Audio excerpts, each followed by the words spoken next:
Hello Sagittarius, Sun, Moon, Rising, and Venus signs. Kamusta po kayo? Sana po ay nasa mabuti kayong kalagayan. Welcome back po sa Star Tarot. At kung bago kayo rito, welcome din po kayo. Please subscribe, like, share my videos, and leave me a comment kung nakaresonate kayo. So, first card, first message ninyo, we have Seahorse Spirit, Watch and Wait. Ayan. So, Sag, maaari na ang iba sa inyo dito, baka nagawa na ninyo yung lahat, no? To make things happen, no? Kung ano man ito, kunyari sa trabaho, 'di ba? Maaring meron kayong task na kailangan gawin. So, kailangan matapos. So maybe natapos niyo na and you're just waiting for the results, no? So pwedeng ganun ang ganap dito. So we also have the giraffe spirit and see the big picture, lalo-lalo na kung meron kayong mga importanteng desisyon na kailangan gawin, 'di ba? Mas magandang tignan mo yung mas magandang tignan mo yung kabuuan, no, na kabuuan ng inyong sitwasyon so that you will be able to figure out, no, what's the best thing to do, what's the best approach, no, na dapat ninyong gawin dito. Kaya maaari kasi 'di ba, na baka small details lang, 'di ba, yung napapansin ninyo or tinitignan ninyo. Kaya this could be heads up para sa iyo, no, na mas maganda, no, na big picture ang titignan ninyo. Okay? Ang pagbabasehan ninyo ng inyong desisyon.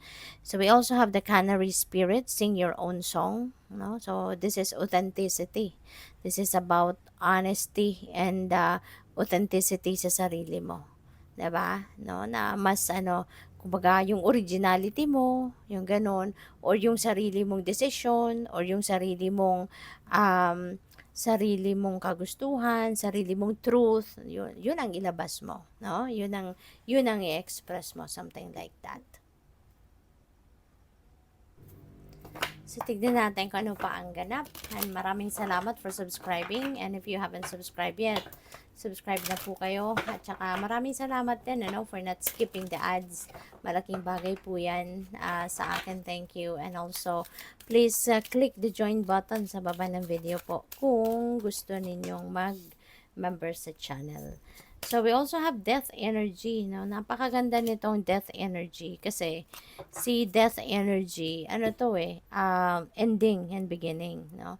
Kapag may nagtatapos, 'di ba, talagang meron magsisimula. Kung nagsasara tayo ng isang pinto, no? It's because meron dadating na bago, merong magbubukas na bago, 'di ba? So, maaari, no, na talagang merong mga changes dito na gagawin kayo, maaring pupuwedeng it could be in any area of life. Pupuwedeng on a personal level na pagbabago, 'di ba? Maaaring gusto mong baguhin ang ugali mo, gusto mong baguhin behavior mo, how you carry yourself. Pupuwede rin naman na pagbabago ito sa perspective, 'di ba? Pupuwedeng magbabago ka ng trabaho, magbabago ka ng career path, yung mga gano'n. So, depende yan sa inyong sitwasyon. But definitely, you are releasing something, you are purging something, kumbaga mga old energies, no? You are going to decide to release those old energies and you are welcoming new ones, no? You are welcoming mas mga positibo, mas magaganda, mas mabubuti, no, na energies. So we also have the high priestess. Etong mga pagbabagong ito, feeling ko this is divinely divinely orchestrated, no? May mga pangyayari talagang mangyayari sa buhay ninyo na yun ang gigising sa diwa ninyo na it's about time na for you to purge those things, people, situation na hindi na nagsiserve ng highest good ninyo. Kaya, papakinggan mo, no, yung inyong guidance from the divine. Kasi ito yung magli-lead sa'yo patungo dito sa mga pagbabagong ito, yung intuition ninyo, no, diyan dadaan yung gabay sa iyo, diyan dadaan yung mga ideas, no? Diyan papasok ang mga ideas na ibibigay sa iyo ng universe na makakatulong sa iyo para makita mo ang tamang direksyon na dapat mong tahakin, yung mga ganon. Okay? Pwede rin, ano, na meron kayong mga visions na makikita talaga sa mind's eye ninyo, and that is, ipapakita sa iyo kung ano na ang dapat na pagtuunan ninyo ng pansin, something like that. So, we also have letting go. So, for sure, related ito dito sa death energy. Kasi si death energy, di ba, you're going to release something, you're letting go of something sa buhay mo. Kaya definitely, ito din yun. No? At, pwedeng tao, di ba, tatanggalin mo na sa buhay mo, mga taong, alam mo yun, hindi naman positibo ang hatid na vibe sa'yo, di ba? Yung mga taong nandiyan lang kasi may kailangan sa'yo, whenever they need something from you, dyan lang sila, nandiyan sila sa buhay mo. Pero pag ikaw yung may kailangan, nawawala sila, diba? Yung mga ganong klaseng tao. No? You don't deserve those people. At ang mga sitwasyon, alam mo na, no? Na yung sitwasyon na lang nagpapahirap lang sa'yo, you don't need that in your life. So, what else? We have the lovers. Ayan. So, maaari ang iba sa inyo dito is also entering a new love and romantic relationship. O pwede ang iba sa inyo building a new love connection. Maybe ang iba sa inyo papasok sa bagong relasyon or bagong level ng commitment ninyo, no? As sa relationship, o pwedeng ganun din ang ganap dyan. So, yun, possible, no? So, since we have that energy, 'di ba? So, possible na meron ditong magsisimula talaga na bagong love connection or bagong level ng commitment, no? Pwedeng meron ditong magiging mag-asawa na, magpapakasal na, something like that. So, we also have justice. You're getting what you deserve. Kung ano yung para sa'yo, yun talagang makukuha mo sa ngayon. No? Kung ano yung ano mo, yung deserve mo sa buhay, no? Makukuha mo. Maaari din na may pinaglalaban kang hustisya, and that justice will be served as well. No? Makukuha mo din yan, marireceive mo din yan, kung ano man ang justice na ito.